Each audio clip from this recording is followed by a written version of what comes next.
Hey everyone, welcome back to our channel. Today I'm going to show you how to import a database to phpMyAdmin in XAMPP.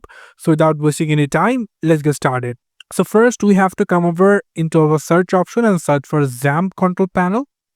Open the XAMPP control panel and then start this to Apache and MySQL and then go for admin.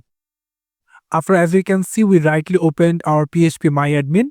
So first we're going to create a database. So for that I need to click on this new, and then we need to give the database name as coffee. We can simply now create it. And now as you can see, we created the database over here, as you can see.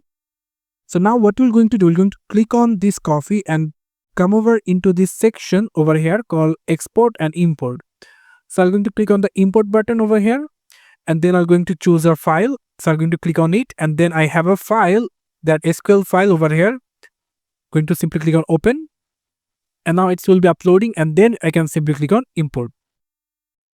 After a short time, as you can see, your file is import has successfully finished, and as you can see, here is your SQL file. So yeah, this is how we can simply import a database in your phpMyAdmin in XAMPP. Thank you so much for watching this video. I hope to see you for another videos. Till then, goodbye.